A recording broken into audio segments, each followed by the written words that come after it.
Hello, I'm David Drake. This is video for EDU 584 for Grand Canyon University.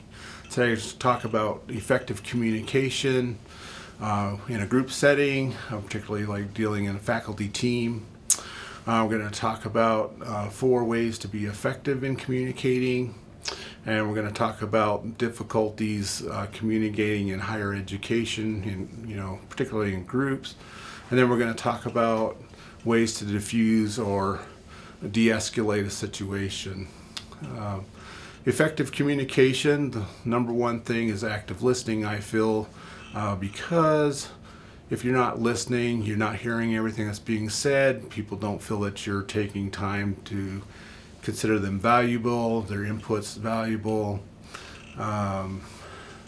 It's just messages get lost, communication becomes dysfunctional. Second one is collaboration.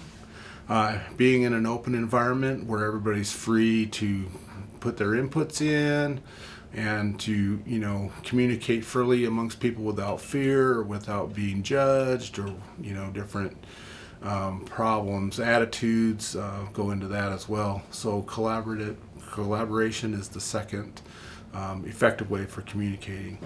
The third is meeting with a purpose.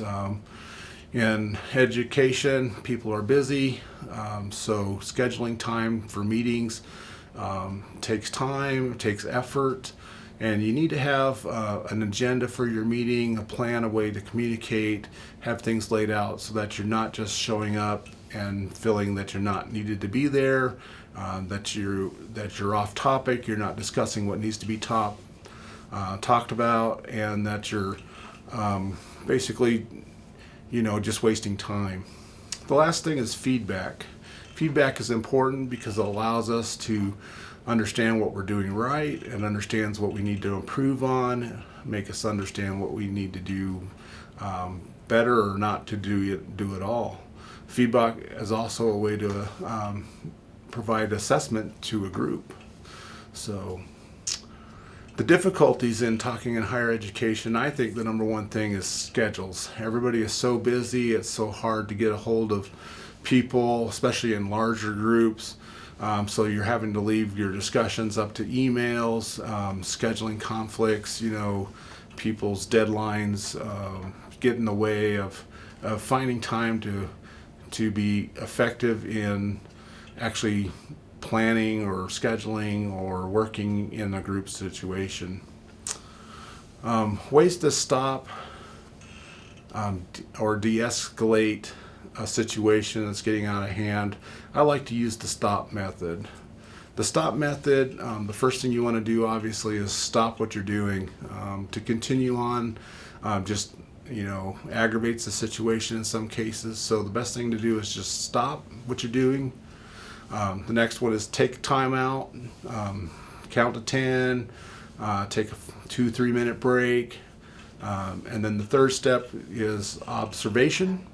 You come back, observe what's going on, and then the fourth stage is planning. Using the stop method, it just gives you time to step back, think about what's going on, observe the situation, plan for what to do next, and in some cases that's enough to either reschedule the meeting or to make other plans to correct the behaviors. Inclusion, we talked about the 4 effective ways of communicating. We talked about things that make it difficult to communicate in higher education, and then we talked about ways to de-escalate situations during communication groups. Thank you.